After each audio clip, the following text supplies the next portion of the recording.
정확하게 얘기하면 이건 아니죠. 네, 송채경호의 공덕포차 시작하겠습니다.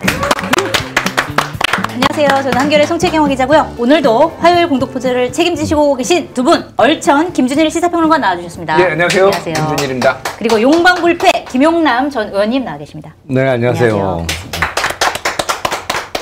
아, 오랜만에 김용남 의원님, 그리고 지난주에 또 빠지셔가지고 그러니까 반갑네요. 이 조합 지금 한 달 만이에요, 진짜. 네, 맞아요. 그러니까요. 다 그리웠습니다, 정말. 정말 저도 그리웠습니다, 두 분이. 그 사이에 세상이 바뀌었습니다. 그러니까요. 그 사이에 정권이 바뀌고 정권 바뀐 지 2주가 됐는데 2달 지난 것처럼 굉장히 많은 일들이 지금 벌어지고 있어요. 아니, 정말 그래요. 그러니까 대선이 꽤 오래전 일처럼 느껴져요. 맞아요. 네. 근데 얼마 안 됐잖아요. 지금 그러니까요. 대선 치른 지가. 네. 비상계엄도 한 2년 전 같아요, 지금. 맞습니다. 자, 이번에는 특검 얘기로 좀 시작을 해야 될 것 같은데, 특검, 3대 특검, 뭐, 내란 특검, 김건희 특검, 최혜병 특검, 이렇게 3대 특검이 임명된 지 오늘로 엿새째인데, 지금 특검은 이제 특검보 추천에 나서면서 이제 수사의 속도를 내고 있는 상황이고, 그런데 지금 이슈가 되고 있는 분들이 이제 특검 대상자들, 특검 수사를 받아야 되는 분들이 지금 계속 언론에 오르고 있어요.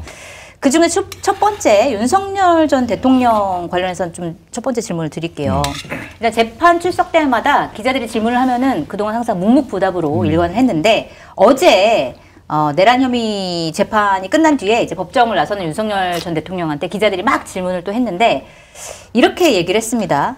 자, 나 저 사람들 좀 보게 이 앞을 가로막지는 말아주면 안 되겠어요? 라고 얘기를 했어요. 그러니까 이 사람들, 저 사람들을 보기에는 저 사람들은 윤석열 전 대통령 지지자들.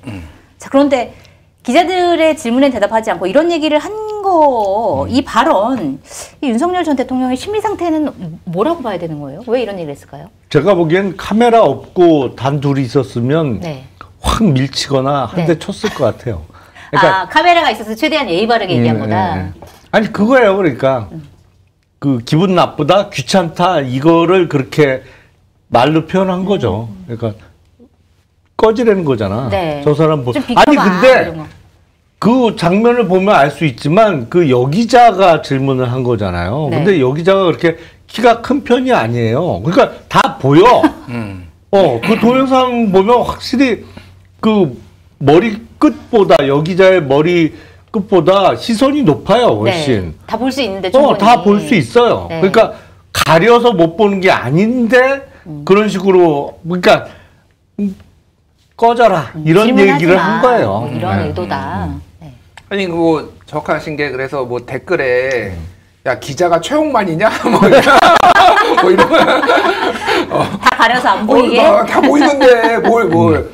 저는 다른 것보다도 이 말투가 너무, 그러니까 이게 이렇게 읽어주셨지만 이렇게 했잖아요.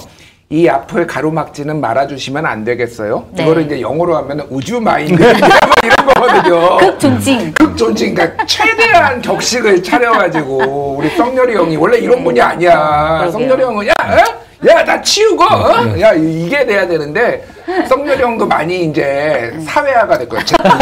사회화가 됐는데, 깜빵 가서 재사회화가 한 번 더 돼야 되는 분이죠. 그래서 저는 이 생각이 들어요. 그러니까 이제 일거수일투족의 기사화가 되고 있는데, 점점 이제 이 기사화의 빈도수나 그게 좀 떨어질 것 같기는 해요. 그러니까, 이제 소위 말해서 쏘다니는 거 있잖아요.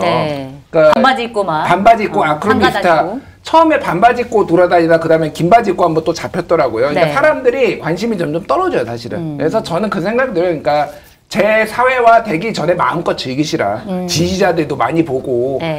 이 윤석열의 마인드는 사실은 재임 기간하고 별로 큰 차이가 있다고 생각하지 않아요. 그러니까 재임 기간에도 극우 유튜버만 맞잖아요. 그게 본인에 대한 비판과 비난을 회피하는 거거든요. 일종의 애들이, 그러니까 성인도 마찬가지지만 애들이 이런 거를 많이 해요. 그러니까 회피하는 뭔가를. 그러니까 나한테 어떤 비판이 왔을 때 그걸 회피하면서 굉장히 자기한테 이익이 되거나 자기한테 좀 친화적인 이런 것들을 찾는 그런 습성들이 있거든요.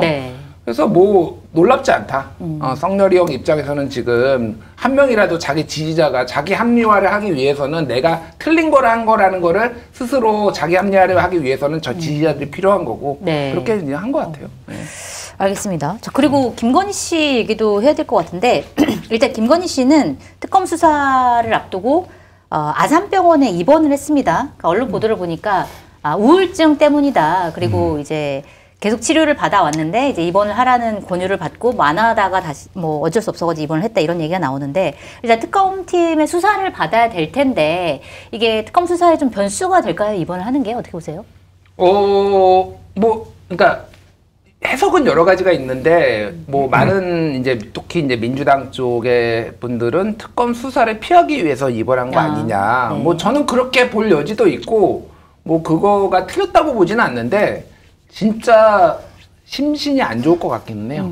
뭐 사실 좋기가 힘들죠 지금 상황에서. 그러니까 지금의 마인드는 만약에 윤석열과 그 사람들의 주장대로 김건희가 비상계엄을 몰랐다라는 게 사실이라면은 네. 지금 어마어마하게 분노가 끓어 있을 거예요. 그러니까 왜 이걸 해가지고 이 인간이 왜 내가 시키는 대로 안 하고 지 맘대로 해가지고 지금 상황을 이렇게 만들어가지고 그러니까 국정 뭐 V0 소리 듣고 네. 자기가 다 쥐락펴락하고 있다가 갑자기 지금 수사 대상에 올라가가지고 지금 뭐 소환조사 한 해 만에 이 상황 자체를 진짜 분노가 이게 그 남편에 대한 분노 네. 그리고 당에 대한 분노 그리고 민주당이나 뭐 이재명에 대한 분노 사람들에 대한 분노가 부글부글 할 거예요. 그래서 저는 이게 완전 거짓말이라고 보지는 않습니다. 그게 입원할 정도인지 아닌지는 모르겠으나 그 심리 상태나 이 지금 상황이 완전히 이게 다 지어낸 거라고 보지는 않아요. 네. 그냥 수사만 받으시면 돼요. 근데 치료 잘 받고. 그 얘기가 맞다고 하면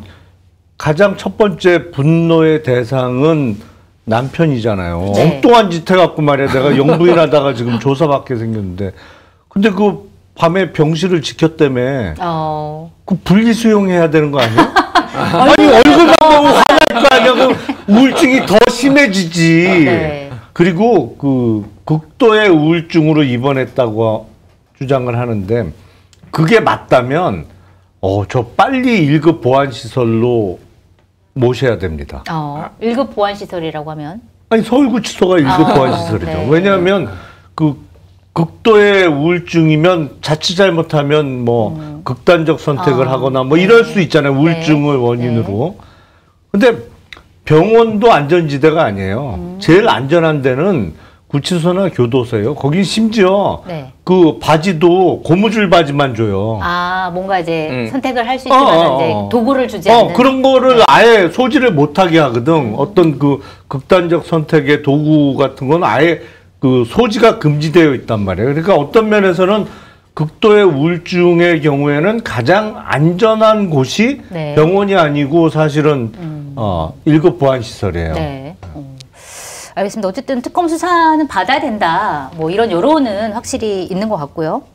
그 다음에 김건희 씨 관련해가지고 또 여러 가지가 기사가 나오는데 일단 김건희 선물용 샤넬백 관련해가지고 지금 아직까지 그러니까 기존에 나왔던 거 뭐 하나로 바꿨다, 2개로 바꿨다, 웃돈 주고 바꿨다 여러 가지 보도가 나오는데 또 최근에 나온 거 뭐냐면 일단 가방 2개를 받았는데 그게 샤넬 가방 3개와 신발 1개로 교환이 됐다.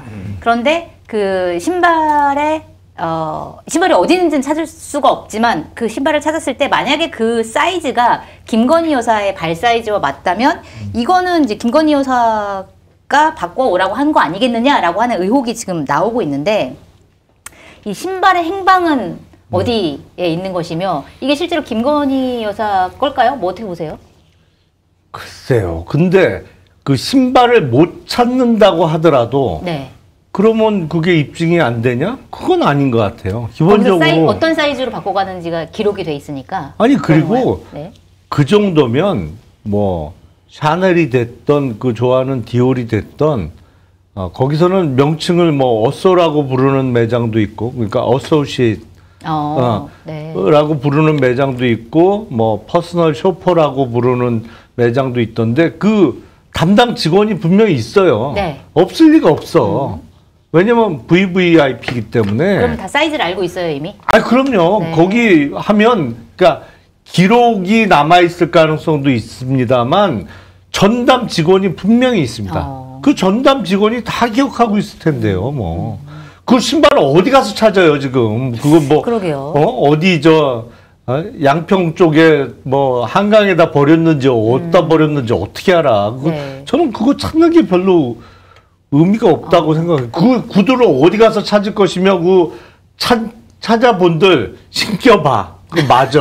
근데 대부분 여자 발 사이즈가 비슷비슷하지 않아요? 대부분? 뭐 조금씩 차이는 있지만. 240에서 왔다 갔다 아니에요? 대부분? 네. 저도 뭐 그렇긴 합니다. 네. 그러니까 나는 굳이 신경 볼 필요는 없다. 그렇지 뭐. 그게 굳이 찾을 필요도 없다. 나는. 알겠습니다. 아니 뭐 정황 증거 정도는 되겠죠. 사실 말씀하신 대로 그거를 찾는 게 제일 좋은데 찾기 어려우면은 어떤 제품이 바꿔서 이렇게 나갔는지는 알 테니까 그거를 그러면은 김건희 씨한테 맞춰보면은 그게 뭐 혐의가 입증이 되는 건 아니잖아요. 네. 근데 어쨌든 병원에 누워 있으면은 잠깐 출장 조사 나가가지고 잠깐 신발 좀 신발 좀 신겨보겠습니다. 그래서 이렇게 맞춰볼 정도는 되겠다. 뭐 그 생각은 들어요. 근데 찾으면 찾으면.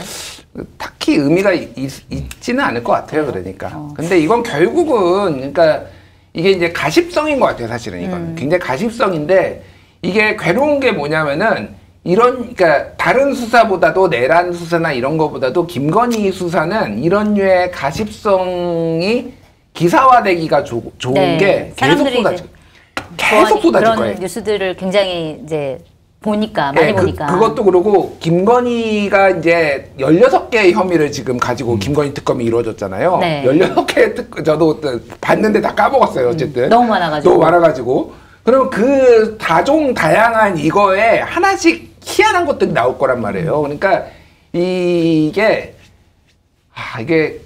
국힘이 괴롭겠다 그 생각이 솔직히 얘기하면은 이거는 국힘이 이 기사가 나올 때마다 사실은 김건희가 환기되고 윤석열이 환기되고 지금 뭐 뒤에 우리 국힘 얘기하겠지만은 이게 뭔가 이게 또 뭐 손절하고 뭐 단절하고 이것도 잘 안 되는 계속 괴로운 상황이 될 것 같아요. 그 지금 여러 가지 14개 혐의 중에서 또 한 가지 도이치모터스 주가 조작 의혹 관련해서 오늘 방금 전에 JTBC가 단독 보도를 한 거를 보면은 윤석열 전 대통령 파면 이후에 검찰이 이제 재수사를 하는 과정에서 김건희 씨가 주가 조작 사실을 알고 있었다라는 스모킹 건이 나왔다 이런 보도가 나왔습니다. 그게 뭐냐면 김건희 씨가 주가 조작 일당들에게 계좌를 맡기고 수익이 나면 그중에서 40%를 이 사람들한테 주기로 했다라는 취지로 직접 말하는 육성 파일을 검찰이 확보했다. 이런 보도가 나왔어요. 그렇다고 하면 이제 특검이 곧 시작이 될 텐데 특검 수사 전망은 어떻게 되는 거죠? 이게 뭐 유죄가 입증이 될까요? 어떻게 보세요? 근데 도이치모터스 주가 조작은요. 그냥 지금까지 나온 증거만으로도 그냥 제가 보기에는 충분해요. 그러니까 여기 전직 검사님도 계시지만 전직 검사님한테 물어본 게 그러니까 다 처벌받았어요. 심지어는 그 집행유예라고 할지라도 어쨌든 유죄는 다 났단 말이에요. 근데 김건희만 이건 안 받는 건 심지어 전주 그거보다 덜 관여한 전주 뭐 송모 씨였는데 헷갈리는데 그 사람도 유죄가 났단 말이에요. 그러니까 제가 예전에 이 한겨레 이 공덕포차 나오기 전에 시사종이 땡땡땡 프로그램이 있었잖아요. 제가 그때 김건희 그때 누님이라고 부르면서 영상 편지를 썼어요. 김건희 씨한테 누님 수사 받자.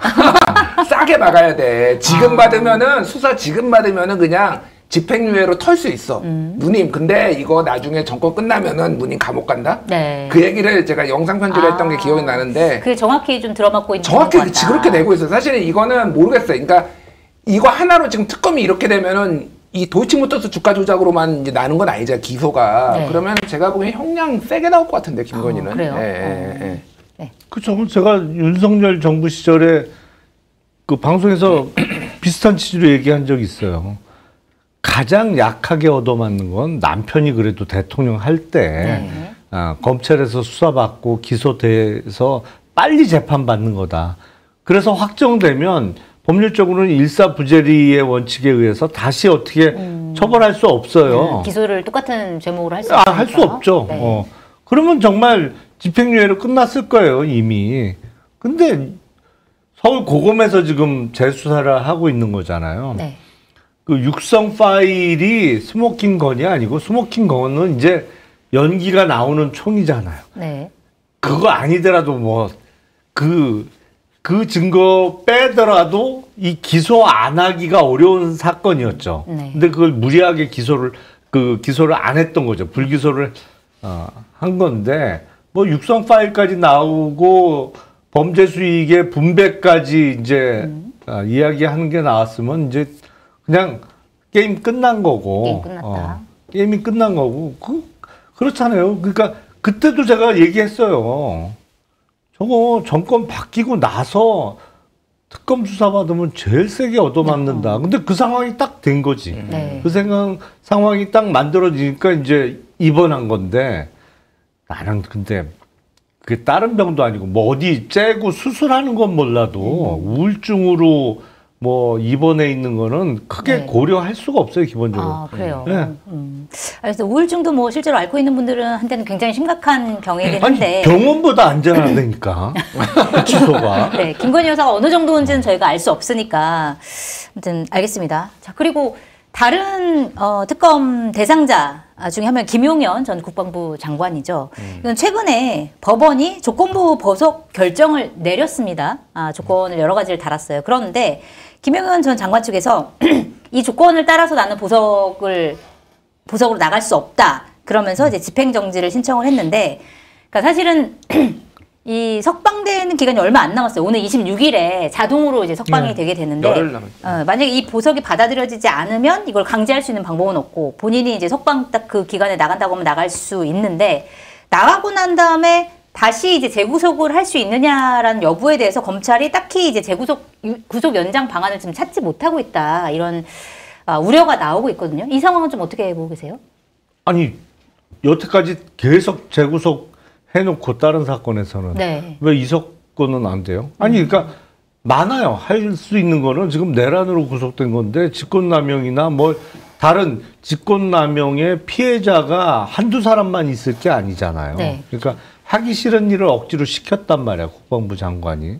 그러면 직권남용이고 그걸 추가 기소하면서 신권으로 구속영장을 받아서 연장하는 방식으로 1년이든 2년이든 다 구속 상태를 유지해 왔었는데 다른 사건에서는 왜 이 사건만 그렇게 안 해요?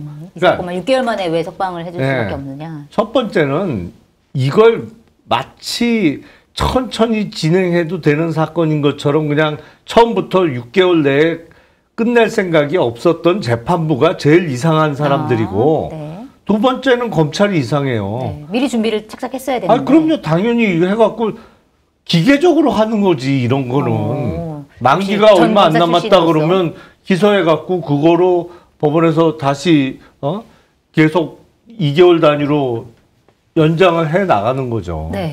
말도 안 되는 상황이 지금 벌어지게 생겼어요. 지금. 검찰이랑 재판부 둘 다 사실 준비가 안 된 거는 상식적이지 않다. 이런 준비를 철저하게 했지. 풀어주려고. 풀어주려고 오히려 준비를 했다. 그러니까 다 의지가 없는 거는 맞는 것 같아요. 그러니까 무슨 얘기냐면은, 그러니까 구속을 영장을 다시 신청을 하면은 이거를 누가 보겠어요? 지기현 판사가. 다시 보는 거잖아요. 근데 지기현이 이미 별로 의지가 없어 보이는, 윤석열도 풀어주고 모르겠어. 이거 지금 뭐 보석에 조건 달아가지고 이렇게 하는 게 액션인지 아닌지 모르겠는데, 그러니까 검찰도 이게 어차피 특검 갈 건데 우리 손 떠날 건데 굳이 우리가 뭐 이런 느낌? 뭐 지기현도 뭐 딱히 뭐 그런 느낌. 그러니까 서로 그냥 이게 의지가 딱히 없어 보이는 것도 있고, 이건 되게 좀 특이한 상황인 것 같아요, 사실은. 그러니까 뭔 얘기냐면은 보석을 김용현 변호인이 신청을 했었잖아요. 그걸 또 취소를 했어요, 그러니까. 그러니까 처음에 신청을 했다가 이제 구속이 이제 만료가 되기 얼마 안 남았으니까 그냥 취소를 했는데, 법원에서는 또 뭐 취소하고 상관없이 직권으로 너는 보석을 시켜줄게. 강제로 하고, 나는 이거 보석 못 받겠는데 이렇게 자빠지고. 뭐 이렇게 해서 시간이 지나서 그냥 자빠지고 있으니까 그냥 풀려나고. 저는 처음 봤어요, 솔직히. 이런 사례가 있나요? 저는 본 적이 없어서 되게 특이한 사례긴 하다, 이게. 보석을 거부하는 사례가 그렇게 많지는 않다고 하더라고요. 그러니까 보석은 그 형사소송법 94조에 보면은요, 보석을 신청할 수 있는 사람은 피고인의 변호인, 직계 가족, 뭐 고용주 뭐 이런 사람도 있잖아요. 그래서 그 사람들이 신청을 하면은 이제 법원에서 판사가 보고서 해주는 거예요. 그러니까 사실은 이 사람들이 근데 신청을 했는데 또 취소하겠다고 했잖아요. 그러면 사실은 원칙적으로 보면은 보석을 할 수도 없는 거예요. 원래대로 보면 뭐 그거를 직권으로 근데 또 해버렸어 또. 그러니까 지기현도 욕 먹기 싫은 거야, 내가 보기에. 그러니까 그냥 직권으로 해버리고, 그러니까 우리는 또 자빠지고. 그래서 결국은 이건 특검이 가서 뭐가 정리가 돼. 특검이 재구속을 하든 아니면 뭐 어떤 식으로든 이게 정리가 돼야지 지금은 방법이 없는 것 같습니다. 근데 만약에 김용현 전 장관이 실제로 풀려난다. 그러면은 내란에서 굉장히 책임 있는 두 사람이 사실은 길거리를 활보할 수 있는 약간 그런 상황이 되는 거잖아요. 다음 달 초에는 노상원도 풀려나요? 아, 그렇군요. 네. 그러면은 국민들이 과연 이런 것들을 용납할 수 있을 것이냐 이런 것도 좀 지켜봐야 될 문제인 것 같습니다. 내가 보기엔 그 세 사람 다 불구속되면 아마 장난감 총이라도 사서 또 한 번 할 걸? 그때 못했던 계엄을 다시 한번 장난감 총이라도 사갖고 나를 따르라 그러면서 뭐 뒤에서 빵빵 그러고 하겠지. 알겠습니다. 뭐 엄청난 일은 벌어지지 않을 것으로 이렇게 장난감 전망을 하고 싶습니다. 자, 알겠습니다. 이번에는 이제 비화폰 얘기를 좀 해봐야 될 것 같은데 이 김주현 전 민정수석이 지난해 7월에는 김건희 여사와 비화폰으로 통화를 하고 그다음에 10월에는 심우정 검찰총장과 통화를 했습니다.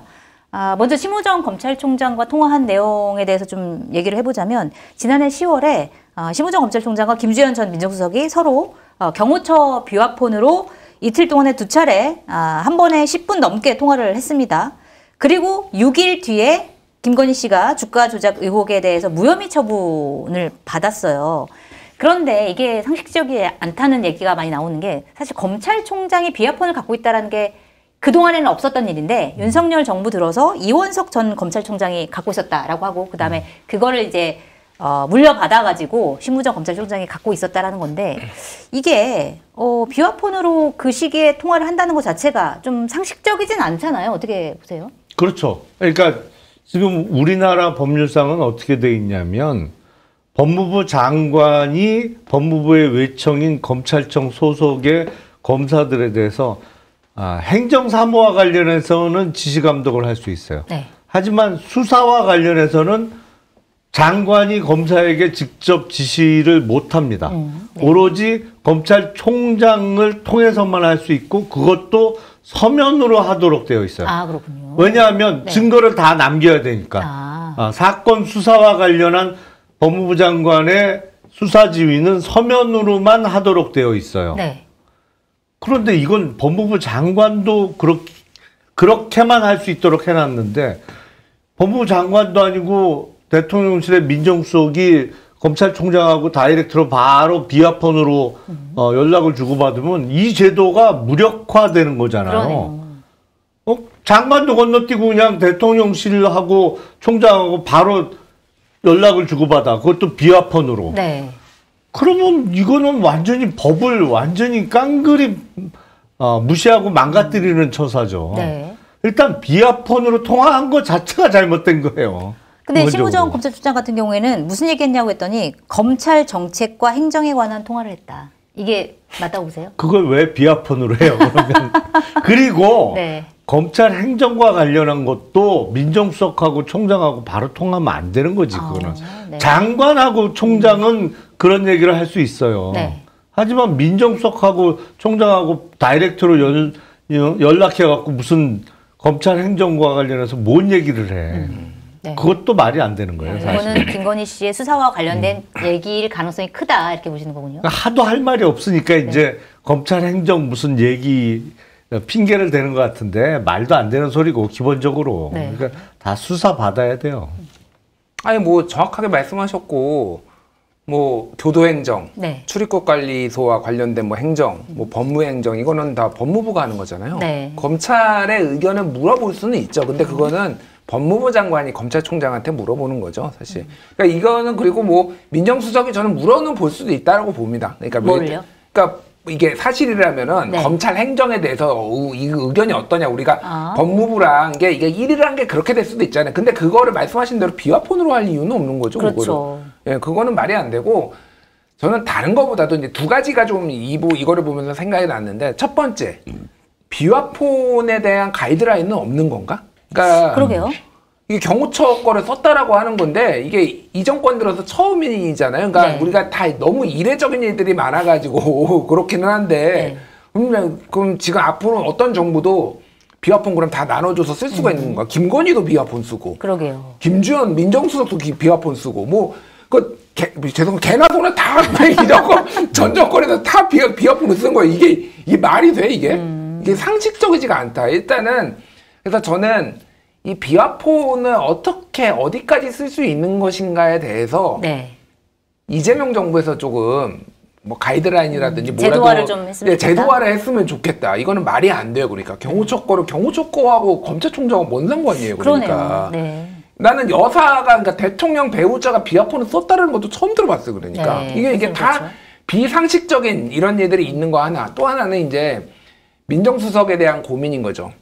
그러니까 지금 오광수 민정수석이 이제 낙마했고 개인적인 네. 그 뭐 이제 비리 의혹 때문에 뭐는 어떤 사람을 앉힐 것인가. 사실은 이제 여러 실험들이 있었죠. 이제 민정수석이라는 게 공직기강도 하고 이 검찰도 통제하고 뭐 이런 것들을 했는데 문재인 정부 때는 이제 비검찰 출신도 앉혀보고 네. 그리고 이제 검찰 출신도 그 전 정권에 앉혀보고 그랬는데 이게 답이 없구나 그러니까 이거는 정권의 선의에 맡겨야 되는 건가 그러면은 계속 이게 계속 반복되는 거예요. 그러니까 민정수석 잔혹사잖아 이게 그러니까 네. 지금 우병우도 그렇고 네네. 지금 김주현도 그렇고 근데 조국 민정수석 같은 경우에는 또 이게 검찰이 말을 안 들어가지고 또 이제 나중에 법무부 장관까지 됐을 때 뭐 이렇게 거의 반란같이 일어나고 그래서 이 제도를 조금 진짜 검찰 개혁을 포함해서 이 민정수석과 이런 제도들을 조금 정교하게 다듬어야 되겠다 이 생각이 많이 드는 거예요. 그러니까 또 지금 검찰 사람 여기 전체 검사에 대해서 그런데 자기들끼리 앉아가지고 또 쪼문닥 되면서 또 장난질 친 거 아니에요. 그러니까 이게 네. 좀 심각하다. 이건 언제까지 이렇게 돼야 되나 그 생각이 드는 거예요. 그러니까. 네. 맞습니다. 사실 뭐 윤석열 전 대통령도 처음에는 민정수석을 없앴잖아요. 없애다가 나중에 이제 다시 새로 부활시킨 건데 민정수석과 관련된 그런 여러 가지 가이드라인이나 이런 것도 좀 있었으면 좋겠다는 생각이 좀 드네요. DJ도 없앴었어요. DJ도 없앴다가 한과목 민정수석이었는데 내가 헷갈리는데 아이가 민정수석을 다시 만들었어요. 그러니까 이게 무슨 진보 정권, 보수 정권 그런 문제가 아닌 거예요. 그러니까 이게 이제 막판에 정권이 흔들리기 시작하면은 또 군기도 잡아야 되고 막 그러니까 이제 또 필요한 거지. 그러니까 이게 공직기강 뭐 기능까지 막 있으니까. 그런데 이런 방식으로 지금 20년, 30년이 됐는데 아직도 정답이란 게 있는 건 아니지만은 계속 이렇게 반복되는 게 참 뭔가 문제가 있다 이거는. 그러네요. 네.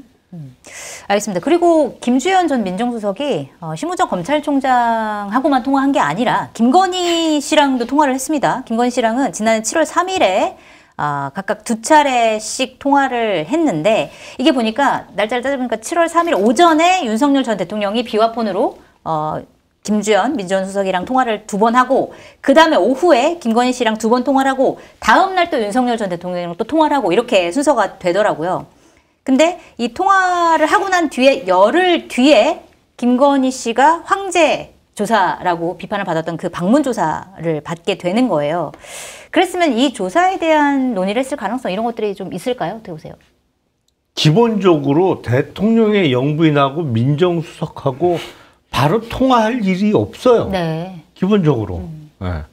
그리고 역대 영부인의 역할이라는 게 상당히 제한적이었거든요. 그러니까 아무리 남편이 대통령이더라도 대통령실의 고위 참모들하고 직접 통화를 한다? 그리고 더군다나 민정수석하고 바로 통화를 한다? 네.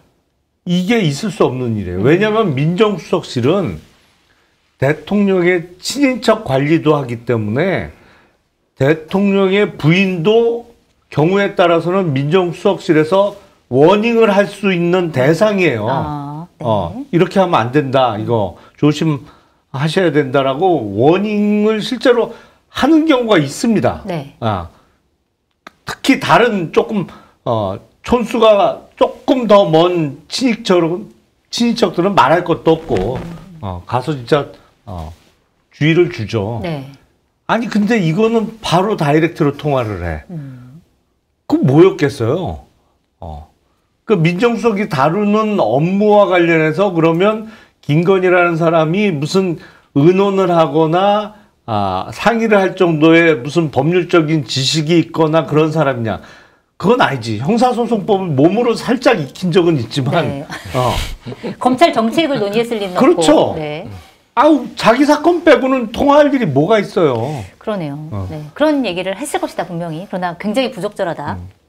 그러니까 이게 그러니까 윤석열이라는 대통령은 그러니까 준비가 하나도 안 돼 있, 대통령에 대해 준비가 하나도 안 돼 있었던 사람이고 네. 이 사람의 이제 잘못은 제가 보기에는 무능 네. 그리고 와이프의 뭐 그 와이프를 너무 사랑했든 뭐가 됐든 와이프의 뭐를 다 덮어주려고 하다가 지금 이 사달이 났다라는 생각이 들어요. 그러니까 일단 윤석열은 그냥 그러니까 이게 대통령이라는 자리가 얼마나 중요한 자리가 무거운 자리고 중요한 자리라는 거를 다시 한번 생각하는 게 대통령이 되는 것 자체가 목표인 사람은 대통령이 돼서는 안 되는구나. 그거를 박근혜와 이제 윤석열을 보면서 생각을 한 거죠. 그러니까 잘하든 못하든 결과적으로 나는 대통령이 되기 위해서 어떤 꿈을 꾸고 그림을 그린 사람이 그 자기가 대통령이 된 이후에도 할 수 있는 거잖아요. 근데 윤석열은 그런 게 준비가 안 됐다는 거야. 그러니까 윤석열을 비판하려는 게 아니라 윤석열은 임무 계속 비판해왔고 만약에 근원은 김건희구나. 이 모든 사달을 보면은 원인 제공자. 그러니까 이게 지금 뭐 100%는 아니지만은 비상계엄도 김건희 때문에 했다라는 게 지금 다수설이잖아요. 그러니까 명태균 게이트 터지고 막 이렇게 막 이거 지금 막으려고 지금 했다라는 거. 그러니까 이게 너무 막 구멍이 많이 뚫리니까 이거 맞고 저거 맞고 하다가 그냥 에이 다 헐어버려 거의 이 수준이 된 거니까 진짜 이것도 지금 보면 다 김건희잖아요. 지금 비화폰 가지고 지금 다 검찰총장도 가지고 있고 민정수석도 가지고 있고 김건희 지도 가지고 있고 이게 와 그러니까 이게 나라가 한번 망가지는 게 어떻게 망가질 수가 있는지를 제도가 다 이게 해주는 건 아니에요. 그러니까 참 고민이 많이 되네요. 이런 거 보면서. 그러니까 김건희 씨도 비화폰을 가지고 있다라는 거 진짜 비화폰 관련해 가지고 뭐 제도화가 필요하긴 할 것 같네요. 지금 이제까지 상황 보면은 그냥 아무나 다 가질 수 있도록 그렇게 할 수 있는 거니까 그것도 한번 제도화에 대해서 논의를 해봐야 될 것 같다는 생각이 듭니다. 자, 그리고 이번에는 김민석 국무총리 후보자 얘기를 해봐야 될 것 같아요. 지금 오늘 나온 뉴스를 보니까 청문회가 인사청문회가 24일에서 25일 이틀간 이제 개최되는 걸로 결정이 됐던데 지금 보니까 이제 사적 채무 그다음에 아빠 찬스 의혹 이런 것들이 쭉 나오고 있는데 그중에서 가장 언론에 이제 관심을 받는 게 뭐냐면 지난 5년 동안 김민석 후보자가 한 7억에서 8억 정도의 재산이 늘었는데 그때 당시에 이제 벌어들였던 돈을 보면 한 세비만 5억 정도 되는데 이게 어떻게 다 어디서 난 거냐. 그리고 뭐 7, 8억 원 재산이 늘었고 거기에 뭐 생활비도 썼을 테고 여러 가지 또 들어간 비용이 있었을 텐데 이건 다 어디서 났냐 이 돈이. 이게 가장 큰 의혹인 것 같아요. 이 의혹에 대해서는 좀 어떻게 평가하고 계세요? 그러니까 저는 이제 뭐 당연히 이걸 업으로 하는 사람이니까 뉴스를 분석하고 보고 이제 했는데 그냥 그림이 안 그려져요. 네. 그러니까 돈의 흐름에 그림이 안 그려집니다. 무슨 얘기냐면은 김민석 후보 총리 이제 후보자 지명자인지 후보자인지 약간 후보자가 번 돈은 5억 좀 넘어요. 세비로 지금까지 번 돈은. 근데 지출은 10억이 넘어요. 네. 다 그러면 이게 그러니까 다른 거를 떠나서 뭐 이제 여러 가지 설명들이 있겠죠. 근데 이 금액이 안 맞, 총 금액이 이게 예를 들면은 1억 안쪽이면은 어떻게 해. 이게 뭐 이게 조금 우수리 돈도 있고 뭐 이렇게 됐는데 뭐 세비 말고도 뭐 강의료도 있고 뭐 여러 가지 있을 수 있다 이렇게 할 수 있을 텐데 이게 이 격차가 본인이 벌었다고 이렇게 지금까지 매년 공직자 재산 신고를 할 거 아니에요. 그 매년 쌓여 있어요 이렇게. 그리고 지금까지 쓴 돈 뭐 교회 뭐 2억 헌금도 하고 모도 하고 이 쓴 돈 채무 갖고 이게 5억 원 이상 차이 나면은 저는 이건 납득이 안 갈 것 같은데요.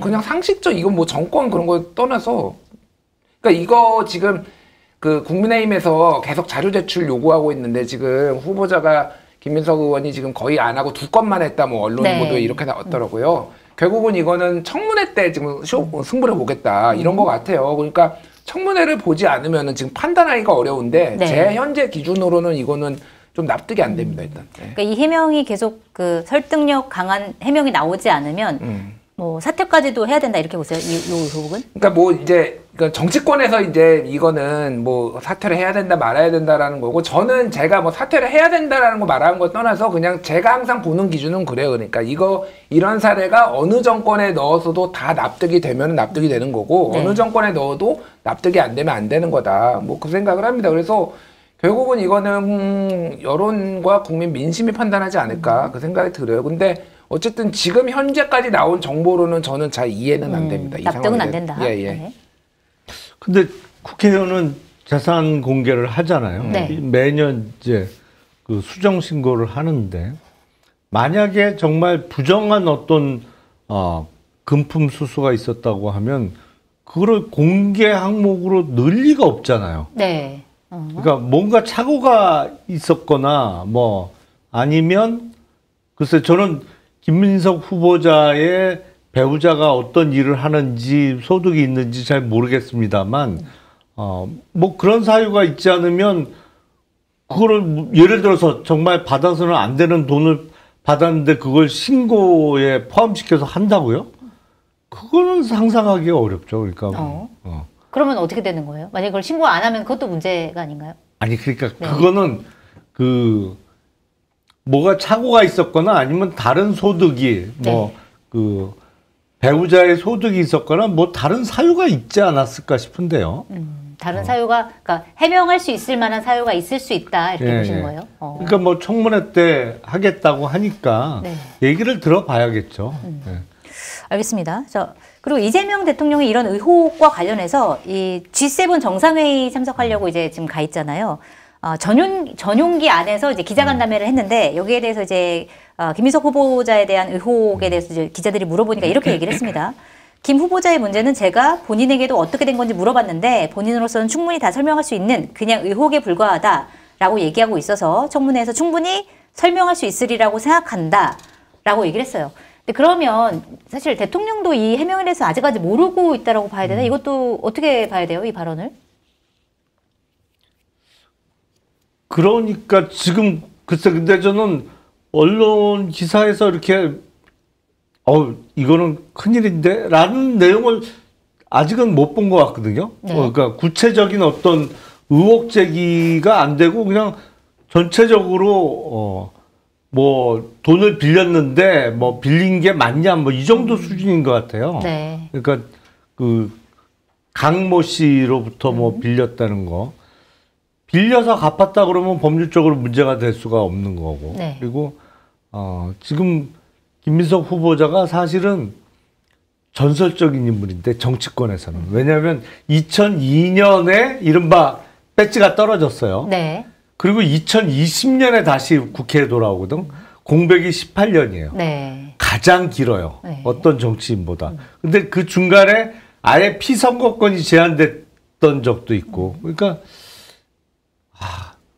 뭐랄까 그 상황은 김민석이라는 인물이 정치인이다 아니면 조만간 국회의원이 되거나 아니면 유력한 정치인으로 복귀할 가능성이 거의 안 보이던 시기란 말이에요. 그게. 그 기간 동안에는. 2020년에 복귀한 것도 사실 사람들이 깜짝 놀랐지. 맞아요. 굉장히 공백이 굉장히 기적적이란 말이에요.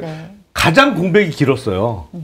그렇기 때문에 글쎄 어떤 정치인으로서 정치 자금을 받았다? 그것도 약간 갸우뚱해요. 제가 보기엔. 왜냐하면 이게 살아날 가능성이 없어 보일 때야. 그때는 아예. 정치인으로서 힘을 가질 수 있을 만한 전망이 안 보이는 상황에서 그런 자금을 어떻게 받았을 수 있겠느냐. 아니 만약에 빌린 게 아니고 그냥 받은 거라면 정말 불쌍해서 좋겠지. 왜냐면 그때는 김민석이라는 인물이 정치권에 복귀한다는 게 참 거의 현실적이지 않아 보일 때였거든요. 그게. 알겠습니다. 어떻게 보세요? 대통령의 이런 발언. 아니 뭐 대통령은 그냥 이 정도 수위의 발언 정도가 딱 본인이 할 수 있는 말인 것 같아요. 그러니까 뭐냐면은 예를 들면 이렇게 얘기할 수 있는 거죠. 좀 인사청문회를 지켜봅시다. 뭐 이렇게 얘기할 수도 있는데 이거는 내가 이 상황을 전혀 모르고 있다라는 느낌으로 비춰져요. 그러니까 어쨌든 본인의 해명을 들어봤는데 아직은 의혹 수준이니, 그러니까 이게 만약에 정말 문제가 생겨가지고 이제 소위 말해서 하차를 시켜야 되면은 결국은 모양새는 잦은 사태잖아요. 이게 대통령이 이거를 임명 철회를 할 수는 없는 거잖아요. 그러니까 이거는 결국은 당사자가 해결할 문제이기 때문에 대통령이 할 수 있는 워딩에서는 크게 저는 뭐 이거를 가지고 비판할 수위는 아닌 것 같다라고 생각을 하고, 김민석 의원 같은 경우에는 뭐 저도 약간 뭐 알고 지내는 사이에서 참 이게 이렇게 참 힘들어요. 그러니까. 근데 맞아요. 공백이 굉장히 길었고 사실은 2002년에 정치자금법 한번 그때 이제 서울시장 뭐 그때에서 기업 그때 본인이 페이스북에 해명도 했죠. 뭐 근데 그 해명에 대해서도 논란이 있고 어쨌든 2008년에 또 이제 불법 정치자금 7억 2천만 원 이거에 대해서 다시 뭐 추징금으로 다 내게 됐단 말이에요. 그러면은 그 스폰서가 됐든 그 후원을 해주신 분은 그냥 김민석이라는 사람을 이거를 그러니까 뭐라고 해야 될까요? 그러니까 주식으로 따지면은 네. 장기 투자? 장기 투자의 개념이 아니에요. 그러니까 뭐냐면은 이게 상패인지 아닌지 알 수 없는 그런 지금 거에 했다가 되면은 대박이고 아니지만은 뭐 이 정도는 의리상으로 내가 이를테면 묻어둘게 뭐 지인이. 근데 이게 상장이 되거나 다시 살아나면은 대박. 뭐 이런 느낌이었을 것 같기는 해요.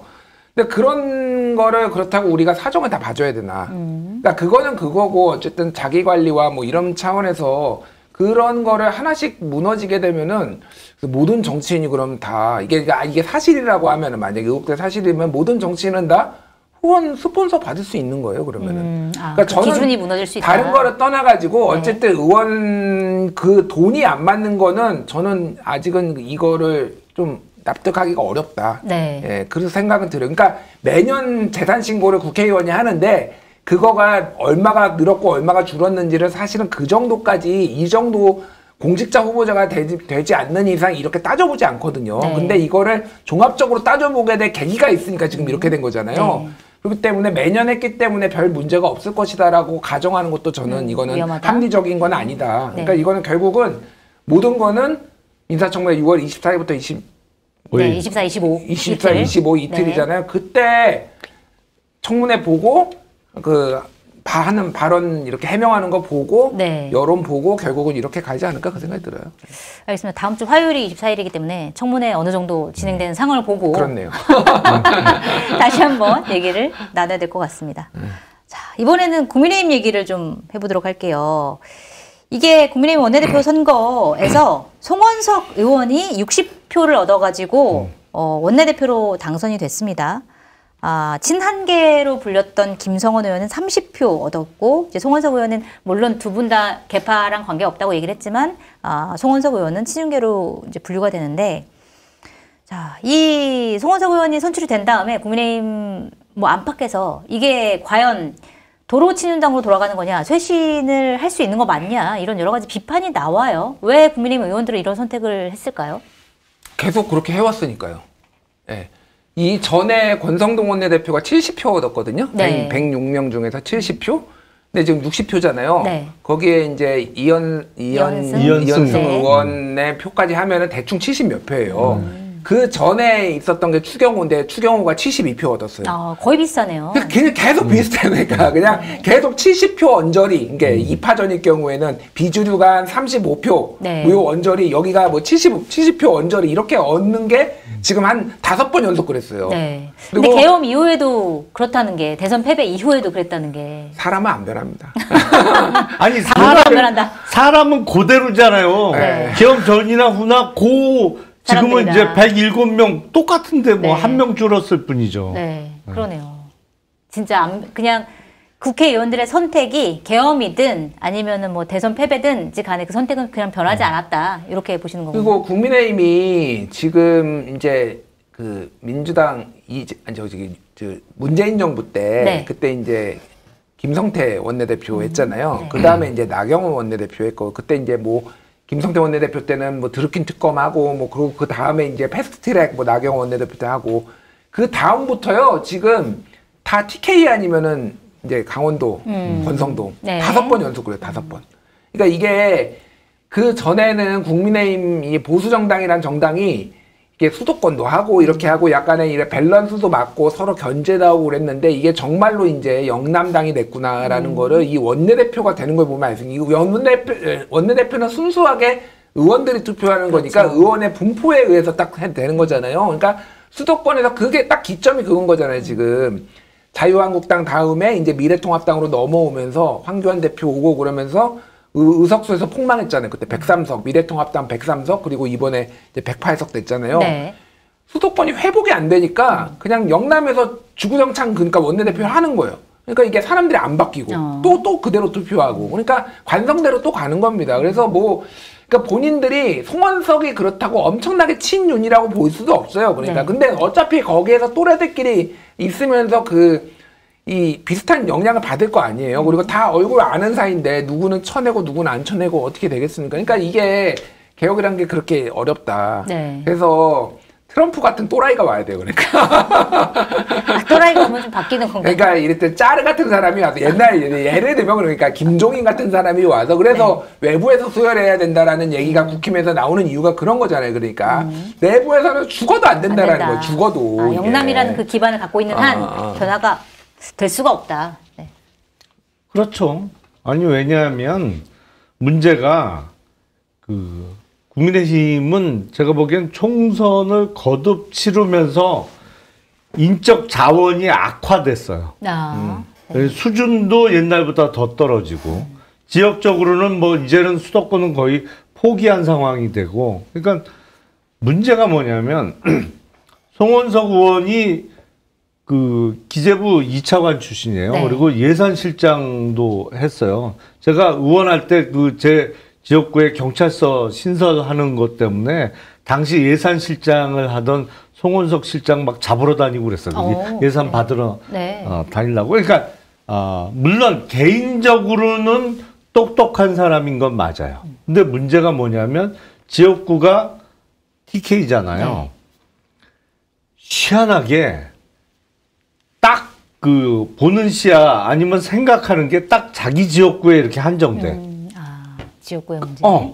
그래서 모든 사안에 대해서 객관적으로 보면 저러면 저거 망하는데 근데 그렇게 생각조차를 안 해요.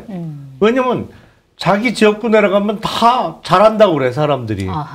네. 잘한다 한단 말이에요. 그러다 보니까 진짜 잘하는 줄 알아. 그러니까 문제가 뭐냐면 지금 민주당이 며칠 전에 원내대표 선출을 했잖아요. 네. 민주당의 원내대표 김병기 원내대표는 서울 동작이에요. 지역구가.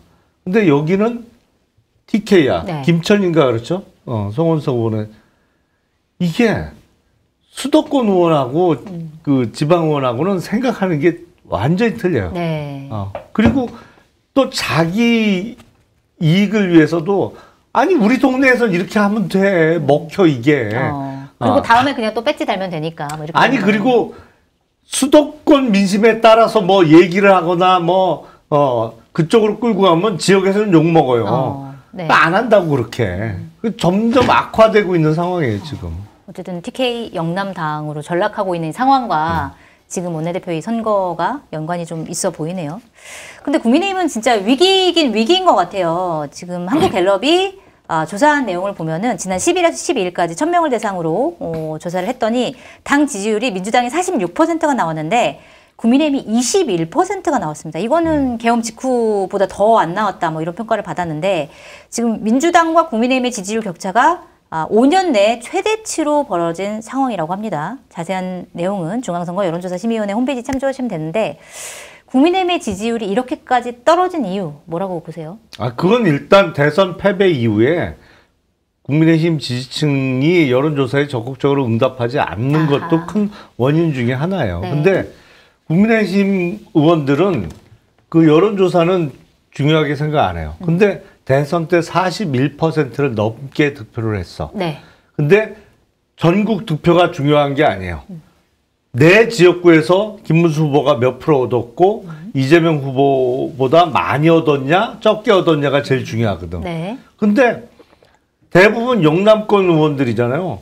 내 지역구에서 이겼어 우리 후보가. 그럼 나도 사는 거야. 그 위기의식이 없어요 기본적으로. 네. 위기라고 생각 안 해요. 위기라고 생각하지 않는다. 네. 이 41%도 문제지만 지역구에서 얼마나 얻었는지 네. 그것도 좀 영향을 미친다. 선거 치료가 답이죠. 선거 치료. 근데 선거 치료 당한 거 아니에요 이번에? 41% 너무 많이 얻은 건가요? 2번으로는 안 돼요. 2번으로는 안 된다. 그러니까 이게 뭐 보궐선거까지 따지면 끝도 없으니까 이제 큰 선거 중심으로 하면은 네. 국민의힘 보수정당 계열이 예전에 이제 2014년에 지방선거는 사실상 비겼다라고 보는 게 맞을 것 같아요. 그때는 네. 이제 세월호 참사가 났지만은 박근혜 정부가 선방을 했고 2016년 총선 지고 2017년 대선 지고 2018년 지방선거 지고 2020년 총선 지고 한 4번 정도 연달아 큰 선거에서 지니까 이제 그때부터 이제 뭐 탄핵에 강한 우리는 건너야 되네, 뭐 이준석이를 새로 얼굴로 만쳐야 되네, 뭐 이런 것들이 이제 나오기 시작했거든요. 네. 지금 2번밖에 안 줬어요. 3번 더 남은 거네요. 예, 그러니까 최소 2번에서 3번은 더 줘야 돼. 그러니까 네. 내년 지방선거 지고, 네. 그리고 총선까지 이제 다시 한번 지고 그러면은 이제 지지자들이 못 참아요. 그때 이준석 그 당대표 때 일화가 뭐였냐면은 대구에 이제 이준석 후보가 당대표 선거하러 갔는데 그때 대구에 있는 이제 보수정당 지지자가 이준석의 손을 꼭 잡으면서 바들바들 떨면서 네. 더 이상은 질 수 없다. 어떻게 하면 너를 당대표를 만들어주면 우리가 이길 수 있니? 뭐 이런 네. 정도로 절박해졌다라는 거니까 누가 됐든 이길 수가 있으면은 근데 지금 지지자들도 그렇고 절박함이 없는 거예요, 사실. 그래서 제가 보기에는 몇 번 더 줘야 된다, 국힘은 지금. 네. 그렇게 될 것 같아요, 지금 상황상. 예. 뭐 내년에 또 지방선거 있고 그다음에 또 총선 있고 여기서 몇 번 더 지고 나야 진짜 제대로 정신을 차리고 실신을 할 수 있다. 근데 지금 국민의힘 계열 이 보수 정당이 사실은 되게 심각한 게 뭐냐면요. 근 10년 내에 큰 선거들을 대부분 졌어요. 전적으로 따지면은 네. 2022년에 윤석열이 대선아 이긴 거고 3개월 뒤에 있었던 지방선거 그때 한번 이긴 거 빼놓고는요. 네. 다 지거나 그냥 가까스로 비기거나 지금 총선은 지금 계속 지고 있어요. 3번 2016년, 2020년, 네. 2020년 답도 없어요. 네. 2024년. 그러면은 그러니까 이게 지금 민주당은 경기도를 완전히 호남화했거든요. 그러니까 사실상 이제는 더 이상 호남 정당이 아니에요. 민주당은 네. 경기도가 이제 주 본거지가 됐단 말이에요. 경기도에서 8석 가져가면은 이게 말이 안 되는 거니까 답이 없는 거예요. 그러니까 국힘이 네. 보수 정당이. 근데 개선이 안 돼요. 그게. 그러니까 이게 제가 보기에는 진짜 지금 민주당을 지지하는 사람들이 주력들이 이제 나이로 보면 4050 세대잖아요. 그러니까 네. 그게 지금 대충 보면은 50대가 지금 70년대생들이 이제 주축이 됐거든요. 그러니까 60년대 후반도 있지만 70년대생들이 주축인데 여기가 인구가 제일 많아요. 대한민국에서. 1971년에 100만 명 한 해 태어나가지고요. 그 다음에 이렇게 분포고 정규 분포 곡선 그리면서 97만 명, 95만 명, 93만 명, 90만 명 이렇게 그려져 있는데 여기가 다 민주당 지지자예요 지금. 그러니까 제가 말하는 건 뭐냐면은 새로 보수 지지자들을 한 해에 네. 포섭할 수 있는 그 인구가 없다. 한 해에 30만 명씩 사망하고 있어요 지금. 그러니까 네. 주로 보수를 그러니까 70세 이상이 대체적으로 한 4분의 3이 국민의힘 지지자거든요. 한 해에 30만 명, 최소 25만 명씩 사망하고 있어요. 지지자들은 줄어들고 있고 네. 새로 유입은 안 되고. 그러니까 제가 말한 건 뭐냐면 특히 총선 같은 경우에는 제가 보기에는 한 10년에서 20년은 답이 없을 것 같아요. 이대로 가면은 네. 지금 네. 거의 빙하기가 지금 도래했다. 그러니까 뭔가 완전히 바뀌지 않으면요 계속 질 것 같아요. 총선은 제가 보기엔. 아니 국민의힘은 본인들이 잘해서 선거 이기기보다는 상대방이 못해서 그 반사 이익을 노리는 거죠. 사실은 2022년 대선에서 이길 수 있었던 것은 당시 문재인 정부의 특히 부동산 문제가 컸죠. 네. 그거에 반사 이익으로 이겼던 거죠, 선거를. 네. 그래서 저는 김용태 국민의힘 비대위원장이 어떻게 될지 이것도 좀 궁금한데 일단 뭐 친윤계인 송원석 원내대표가 당선이 됐기 때문에 어떻게 될지 모르겠어요. 일단 변화와 쇄신이 필요하다. 송원석 원내대표가 얘기를 했고 그다음에 혁신위를 구성해가지고 이런 것들 논의를 하겠다고 했는데 김용태 비대위원장 같은 경우에는 혁신위 구성은 본인의 거취가 결정되고 난 다음에 지도부에서 하는 게 맞다. 이렇게 하면서 서로 의견이 지금 안 맞고 있는데 임기는 6월 말까지잖아요. 김용태 비대위원장. 어떻게 될 거라고 보세요? 6월 말에 끝나지 않을까요? 네, 끝나고 사그라진다. 네, 왜냐하면 김용태 의원이 비대위원장으로서 당의 어떤 혁신을 이끌어 갈 수 있는 역량이 부족해 보여요. 네. 기본적으로. 막판에 뭐 5대 요구를 해 왔습니다만 글쎄 기본적으로 역량 부족해요. 그렇기 때문에 그걸 임기를 또 연장해서까지 굳이 써먹을 필요가 있을까라는 생각을 친윤 쪽에서 할 것 같고 그냥 의원으로 돌려보내고 혁신위를 한다는 거는 비대위를 안 한다는 의미로 저는 읽혔거든요. 네, 최대한 빨리 전당대회를 한다는 얘기인 것 같아요. 그 원내대표가 당대표 권한 대행으로서 겸직을 하면서 혁신위를 띄워서 뭐 그거를 조금 그 언론의 이목을 끌다가 전당대회를 글쎄 9월 초까지 할까요? 더 길게 가져갈 수도 있다 이렇게 보시는군요. 근데 그게 요새 또 상황 변화가 생긴 게 뭐냐면 네. 한동훈 전 대표 측에서 전당대회 출마 안 할 것 같은 움직임이 좀 있잖아요. 그렇더라고요. 최근에. 네. 그러면 전당대회 하죠. 빨리 한다. 이런 흐름이 안 할 이유가 없지. 진짜 안 나올 것 같으면 하죠. 근데 나올 것 같으면 상황을 좀 보겠죠. 이게 어떻게 하면 이길 수 있나? 네. 그러면 만약에 한동훈 전 대표가 출마를 한다 그러면 미우나 고우나 물론 밉지만 김문수 옹과 다시 손을 잡아야 될 필요도 있어 보이는데 상황을 보겠죠. 알겠습니다. 김용태 비대위원장의 미래, 그다음에 전당대회 언제 할지 이런 거는 어떻게 보세요? 그러니까 역량 부족이라고 뭐 김용남 의원님 얘기하셨지만은 사실은 김용태 의원한테 역량 부족을 논하기에는 35세 이번에 초선 된 사람이 그냥 여기까지 온 것도 저는 대단하다. 솔직히 얘기하면 그래요. 이게 정치가 저는 정치는 아니지만은 이제 바깥에서 보기에는 진짜 어려운 거다 이거. 진짜 어려운 게 뭐 인간관계만 좋아서도 안 되고 뭐 정책만 잘해서도 안 되고 뭐 이게 그러니까 이게 완전 종합 예술이잖아요. 그렇죠. 그러니까 이게 그러니까 서로 뭐 눈치도 잘 봐야 돼, 그 주의도 잘 서야 돼, 또 뭐 정책 능력도 있어야 돼, 또 사람 설득도 잘해야 돼, 지지자들한테 호소력도 있어야 돼, 막 이런 종합적인 예술이고 여기에 선수와 짬밥이라는 것도 무시할 수 없고 그러니까 김용태한테 솔직히 더 뭔가를 요구하는 거는 제가 보기에는 그거는 좀 욕심이 과하다고 생각을 해요. 그러니까 이거는 책임은 어쨌든 그 정당에 책임이 있는 중진들이 져야 되는 거예요. 근데 그 중진들이 다 지금 비겁하게 이럴 데가 없잖아요. 그러니까 아무 잘못이 없다라고 하고 나는 평소에 윤석열한테 그것도 많이 했다. 쓴소리도 많이 했다. 권성동이 얘기하니까 선택적 기억 상실이다. 김종혁이 반발하고 막 이런 상황이니까 개판 5분 전이고 그러니까 김용태의 쓰임이 끝났다라고 보는 게 맞을 것 같아요.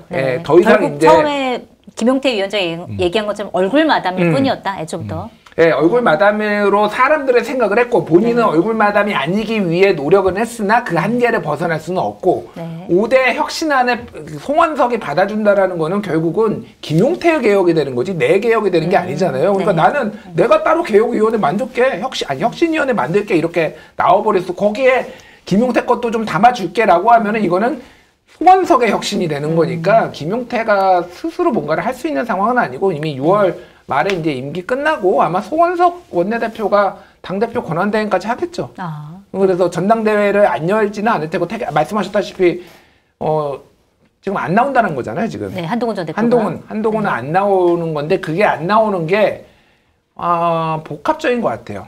하나는 이번 당대표가 하더라도 임기가 1년이 못 넘길 수도 있겠다. 그런 정무적인 계산도 있는 것 같고 그러니까 더 좀 이렇게 계속 소모되는 느낌? 계속 선거마다 모든 거에 다 나와가지고 좀 소모되는 느낌을 좀 피하기 위해서 한 템포 쉬는 것도 있고 뭐 복합적으로 좀 생각하는 것 같습니다. 그리고 요번에 나오면 이기기 어려워요. 그러니까 지방선거 특히 그러니까 기본적으로 전당대회에서 그러니까 그 떨어뜨리기 위한 판을 짤 거거든. 선거 구도나 이런 측면에서 그래서 원내대표 결과를 봐도 그렇죠. 당대표에 당선되기도 어렵고 만에 하나 당선되더라도 딱 그거죠. 내년 6월 지방선거 지고 나면 또 물러나야 되니까. 그럼 3연속이에요. 선거 패배 책임지고 물러나는. 뭐 한동훈 전 대표 입장에서는 고민을 안 할 수가 없는 그런 상황일 수밖에 없겠네요. 민주당 얘기도 짧게 하고 넘어가야 될 것 같은데 일단 민주당 8월 2일에 전당대회 열기로 했습니다. 지금 정청래 의원이 전당대회에 나오겠다 선언을 했고 박찬대 저 원내대표도 나오려고 하는 것 같은데 누가 우세할까요? 짧게 말씀해 주시면. 지금 그냥 상황이라면 정청래 의원이 워낙 당원들 사이에 인기가 좋거든요. 근데 그거는 그 정청래 의원과 또 박찬대 의원 개별 의원으로 붙을 때 그런 구도인 것이고 민주당은 여당이잖아요. 여당의 진짜 주인은 당대표가 아니죠. 네. 야당은 당대표가 주인이지. 네. 하지만 여당은 그렇지 않잖아요. 네. 그렇기 때문에 결국에는 서로 주장은 하겠으나 그 주장이 누구 주장이 정말 맞게 들리느냐. 네. 다 명심을 얘기를 할 텐데. 이재명 대통령이 누구 손을 들어주지는 않을 것 같은데. 그렇죠. 그렇지는 않죠. 그렇지는 않은데 특히 당원들이 판단하기에 누구의 주장이 사실일 거라고 생각되느냐가 중요하겠지. 그걸 판단하기가 쉽진 않아 보이는데. 당원들은 알아요. 그래요? 어떻게 될 거라고 보세요? 이게 사실 이제 문재인 정부 때 초대 당대표가 이해찬 대표였는데 그때 뭐 이종걸 의원도 나오고 막 6명인가 나왔었어요 그때. 그래서 개파도 굉장히 다양하고 막 그랬단 말이에요. 근데 지금 사실은 그때도 뭐 워낙 이해찬이 강했으니까 이해찬이 될 거라고 생각은 했지만은 이 당대표 선거가 그나마 이게 좀 활기가 있었는데 모르겠어요. 그러니까 이게 당원들한테 지지자들한테는 이게 초유의 관심일 수도 있겠지만은 밖에서 일반 그러니까 초초초 정치 고관여층이 아니면은 별로 관심이 없을 것 같아요. 어차피 둘 다 친명인데. 네, 둘 다 친명이고 그 사이에서의 이제 차이점을 찾겠죠. 누가 더 아까 말씀하신 누가 더 찐이냐? 누가 찐이냐 뭐 이거가 그냥 일반인들이 보기에는 큰 의미가 없을 것 같고 다만 이제 관전 포인트로 오늘 중앙일보도 기사를 썼고 여러 이제 이제 민주당 쪽에서도 얘기가 나오는 게 김어준이 정청래를 밀고 있고, 그러니까 뭐 민다라기보다는 정청래가 좀 더 김어준의 친화적이고, 박찬대는 좀 더 이동영의 친화적이다. 그래서 누가 이제 그렇게 또 갈리는군요. 뭐 그래요. 그러니까 그 내부에서도 미묘한 게 있어요. 그러면 이동영과 김어준의 싸움인가요? 세력적 싸움? 뭐 이동영과 김어준의 싸움일 수도 있고 아니면은 뭐 이재명과 김어준의 싸움이라고 보는 분들도 있어요. 심지어는. 그래요? 그러니까 진짜 이재명 대통령의 마음은 박찬대한테 있는데 지금 뭐 김어준이 지금 정청래를 밀고 있다고. 그래서 자기들끼리 뭐 이 커뮤니티에서 이 말 하고 있고 저 커뮤니티 저 말 하고 있고.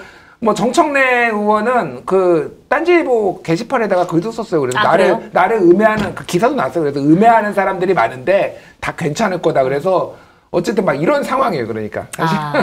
근데 사실은 이번 당대표가 임기가 1년짜리잖아요. 자녀 임기만 하는 내년 거니까. 8월까지. 근데 사실은 이번에 뽑히는 당대표가 3년 당대표가 될 가능성도 꽤 높거든요. 그래요? 왜냐하면 명분이 있어요. 야, 1년밖에 못했어, 나. 한 번 더 나올 수 있다. 그리고 이제 바뀌었잖아요, 그게. 전례도 있고. 그래서 지방선거뿐만 아니라 총선의 공천권까지 행사하는 당대표일 수 있거든요. 이거 어마어마한 거예요, 사실은. 정당에서 지방선거, 총선 다 공천권을 행사할 수 있는 당대표는 거의 없거든요.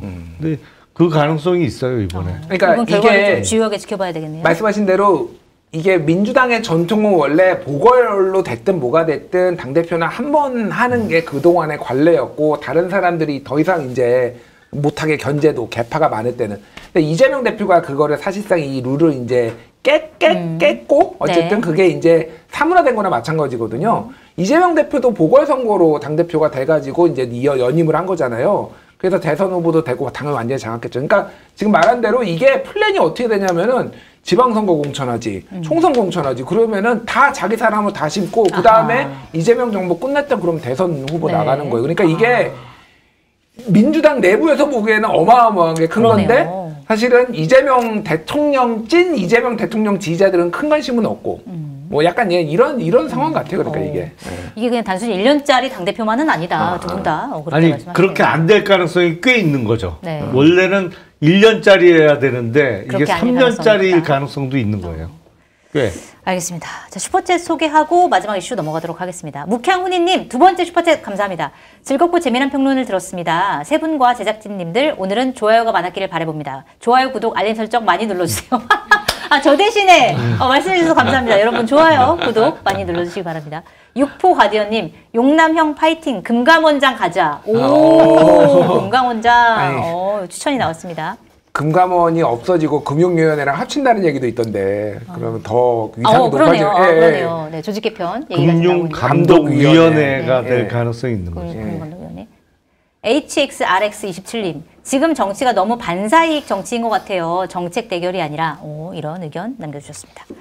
자, 마켓하니를 소개합니다. 검증된 상품을 인터넷 최저가보다 저렴하게 판매하고 있는 쇼핑몰로 마켓하니에서 알뜰 쇼핑하시면 수익금 일부가 한겨레TV의 제작에 사용이 됩니다. 오늘 마켓하니에서는 무더위를 앞두고 저렴하게 즐기실 수 있는 보양식 바다장어 3종, 들깨 장어탕, 장어 두루치기, 장어 튀김을 준비를 했습니다. 담백하고 고소한 들깨 장어탕, 매콤달콤한 장어 두루치기, 바삭하고 푸짐한 장어 튀김은 당일 입고한 국내산 활 장어만 사용해서 장어 특유의 비린맛이 1도 없습니다. 올해 수확한 양파와 감자도 파격 특가로 준비를 했습니다. 해남 수미 감자와 무안 양파인데요. 가격 폭락으로 어려운 농가 살리기에도 동참해 주시기 바랍니다. 주문 방법은 유튜브 화면 좌측 하단에 보이는 바다장어 3종을 클릭하시면 바로 주문이 가능하고요. 주소창에 마켓하니 입력 후에 바다장어 3종을 검색해서 주문하셔도 됩니다. 010-2885-3244로 전화 주문도 가능합니다. 근데 네. 마켓하니잖아요. 네. 근데 왜 자꾸 나는 마켓타니로 들리지? 마켓타니. 발음이 이렇게 연결돼가지고 그런 겁니다. 마켓하니. 맞습니다. 아니 그래서 나는 네. 이게 이 탄핵 이후에 문을 연 쇼핑몰인가? 마켓타니? 아니고요. 당분간 정치에서 좀 멀어 있어. 큰일입니다, 큰일. 이제. 아니 무슨 마켓까지 탄핵하고 연관되면 어떡해요? 알겠습니다. 아니, 탄핵 기념으로 문 열 수도 있잖아요. 그래서 이름 잘 졌다. 마켓하니. 마켓하니. 여러분 구독과 좋아요 부탁드리고요. 마지막 이슈는 이재명 대통령 G7 정상회의 지금 참석하고 있습니다. 기내에서 전용기 안에서 여러 가지 얘기도 했지만 지금 시간이 없으니까 사실 많은 사람들이 제일 기대를 했던 게 한미 정상회담이었어요. 그런데 이제 트럼프 미국 대통령이 그러니까 이란 이스라엘 전쟁 때문에 급하게 중간에 이제 가버리는 바람에 한미 정상회담 못하고 대신 이제 한일 정상회담을 하기로 했다 이런 이제 보도가 나왔는데 사실 지금 관세 협상이라든지 이런 것들이 이제 너무 많이 있다 보니까 한미 정상회담에서 어떤 얘기가 나올지 관심이 집중돼 있었는데 이게 틀어진 거는 어떻게 봐야 되나? 한미 정상 외교에 대해 난관에 부딪혔다고 봐야 되는지 아니면 다음에 또 기회가 있을지 어떻게 보세요? 아니 저는 그게 난관에 부딪힌 건 전혀 아니고 네. 트럼프 대통령이 불편한 자리를 피했다라고 생각을 해요. 그러니까 그래요? 이재명 대통령과의 회담이 불편한 게 아니고 네. G7 그 정상들하고 사이가 안 좋잖아요. 마크롱 대통령하고는 거의 욕하면서 싸우는 그 사이고 다른 정상뿐만 아니라 일단 개최국인 네. 캐나다의 총리가 반 트럼프를 내걸고 총선에서 이겨서 총리가 된 사람이잖아요. 네. 카니 총리가. 네. 왜냐하면 트럼프가 약 올렸잖아. 우리나라 주로 들어와라. 51번째 주. 그런 식으로 약 올리면서 그 선거전에서 그 반 트럼프를 내건 카니 총리 측이 이긴 거죠. 네. 그러니까 일단 호스트하고도 대단히 불편해. 네. 마크롱은 만나기만 하면 싸워. 그리고 이렇게 보면 G7 정상 중에 자기 편이 없어요, 별로. 그러다 보니까 그냥 아니 이란 이스라엘은 며칠 전부터 전쟁 났는데 왜 갑자기 그걸 이유로 휙 돌아가요. 핑계를 댄 거다. 불편한 저는 피우려고. 핑계라고 봐요. 그렇기 때문에 우리나라하고 정상회담이 무산된 거는 원래 그리고 다자간 회의에서 열리는 정상회의라는 건 짧게 만나는 거잖아요. 네. 그러니까 깊은 얘기를 주고받기도 어려운데 오히려 잘 됐다. 딴 나라하고 그 관세 협상 하는 거 다 지켜보고 거기에서 가장 좋은 결과를 얻어낸 나라를 기본값으로 해서 거기서 조금 더 나가면 되는 거잖아요. 그래서 늦춰진 게 오히려 잘 된 거 아닌가. 서두를 이유가 전혀 없다. 이렇게 보시는 거군요. 아니 말씀하신 거 이제 거의 다 동의하고요. 조금만 이제 추가적으로 말씀을 드리면은 지금 말씀하셨다시피 G7의 트럼프는 여기 오래 있을 이유가 1도 없어요. 1도 없는 게 다 불편한 것도 있고 이제 관세 협상 중이기도 하고 다 갈등 중이잖아요. 그러니까 본인이 하고 싶은 얘기만 그 만찬 전에 다 얘기하고 듣기 싫은 얘기는 안 듣고 싹 튀었어요 지금. 진짜 그래요. 그래서 원래 그 얘기했어요. 원래 G8이었는데 G7이 된 게 그 러시아까지 포함해서 G8이었는데 2014년이었나? 그때 크림반도를 이제 합병을 하면서 그때 G7에서 쫓겨났거든요. 니들이 그때 러시아를 쫓아내가지고 지금 이게 지금 문제가 우크라이나 전쟁 일어난 거야. 너희 G7이 문제야라고 유체이터라법을 트럼프가 막 한 거예요. 그러니까 네. G7 회원국들한테. 그리고 이제 들을 것 같으니까 제 생각이 든 거지.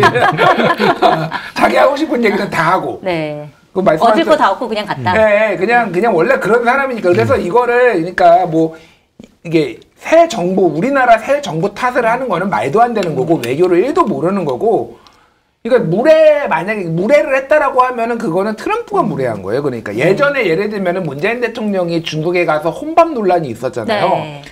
왜 혼밥을 하느냐, 무능하다라고 했는데, 그거는 완전히 냉각된 외교 관계를 복원하기 위해서 사실은 혼밥이라는 그 수모까지 감수를 한 거예요, 사실은. 그리고 막 그 무례를 했으면은 중국 정부를 탓해야 되는 거. 어떻게 이럴 수가 있느냐. 네. 근데 이거를 기회로 대통령이 비판받을 일을 했으면 비판받아야 되는데, 이거는 트럼프가 무례한 거다, 일단은. 트럼프가 이기적, 이거 트럼프가 무례한 거가 맞고, 그러니까, 지코가 석자예요, 지금. 트럼프가 지금. 네, 난리예요, 지금. 아시겠지만은, 미국도 노킹스 시위 때문에 지금 난리고, 거의 제가 보기에는 11워 직전까지 왔어요, 제가 보기엔. 물론 전쟁이 나지는 않겠지만은, 왜냐면 거기는 전쟁 나면은 진짜, 몇백만 명 죽을 거예요, 진짜로. 예, 이게 거기는 평화적으로 될 가능성이 없는, 다 무장을 하고 있기 때문에. 하여간 그래서 지금 그냥 그렇게 보는 게 정확합니다. 아니 근데 참 여러 가지 공통점이 있는데 윤석열과 트럼프 대통령은 그것까지 똑같더라고. 열병식을 좋아해. 열병식 좋아해. 그러게요. 네. 그러니까 작년 10월 1일 국군의 날 서울시가 행진했잖아요. 네. 열병식 했잖아. 네. 그리고 나서 이제 본격적으로 탄핵 준비를, 비상계엄 준비를 했잖아요. 네. 트럼프 대통령 그저께인가요? 자기 생일날 열병식 했잖아. 네. 어떻게 그렇게 똑같아? 아니, 이게, 네. 이 명단이 있더라고요. 세계 지도자들 중에서 본인의 생일날 열병식을 연 사람이 누가 있느냐. 네. 예. 소비에트 유니온의 스탈린, 네. 그리고 노스코리아의 김일성, 노스코리아의 김정일, 노스코리아의 김정은, 이라크의 사담 후세인, 네. 그리고 독일 젊은이의 아돌프 히틀러, 뭐 그리고 필리핀의 마르코스, 네. 그리고 도널드 트럼프. 다 독재자들이네. 독재자들의 특징이네요. 독재자들의 특징이에요. 그러니까 이게 미국이 여기까지 갔나. 그러게요. 그러네. 예. 근데 제가 보기엔 트럼프 대통령이 전선을 너무 넓혀놨어요. 너무 넓혀놨어요. 네. 적이 너무 많아, 지금. 그리고 지금 하버드, 콜롬비아 뭐 이렇게 소위 좋은 대학하고 싸우고 있잖아요. 네. 지원금 끊고. 근데 미국의 명문대학은요, 우리나라 명문대학보다 훨씬 힘이 셉니다, 사실은. 네. 왜냐하면 동문들이, 우리는 뭐 내가 어느 대학 나왔어, 당연히 뭐 애교심이 있을 수가 있죠. 근데 거기까지야. 미국은 달라요. 행동을 하나요? 아니요. 미국은 내가 나온 대학이 내 자식이 들어갈 대학이고 내 손자가 들어갈 대학이에요. 왜냐면 거기는 레거시로 들어가는 비율이 꽤 높기 때문에 네. 단순히 내가 나온 좋은 대학에 내가 자부심을 갖는 거에서 끝나질 않아요. 대대로 뭔가 내 자식들 그 후대가 들어갈 대학이야. 거기가 꽤 많은 비율로 그렇기 때문에 우리나라 대학보다 미국 대학이 훨씬 힘이 세요. 이 뒤에 동문들의 힘이라는 게. 근데 네. 너무 적이 많아 지금 보면. 거의 마지막 이슈는 지금 우리나라 문제가 아니라 트럼프 대통령을 좀 걱정해주는 상황으로 가고 있습니다. 요요님, 마케타니 발음은 음절 끝소리 법칙과 거센 소리 대기 현상으로 마케타니로 발음하는 게 맞아요. 그러니까 김영남 의원님이 제대로 들은 거예요. 지적 감사드립니다. 국문과 출신이시구나. 의문학까지 우리가 이제 공부를 하는. 알겠습니다. 네, 공동포차 여기서 마무리를 하도록 하겠습니다. 긴 시간 시청해주셔서 감사하고요. 저희 공동포차 매주 화수목 밤 9시에 방송하는 거 아시죠? 저희는 내일 밤 9시에 다시 찾아뵙도록 하겠습니다. 감사합니다. 네, 감사합니다.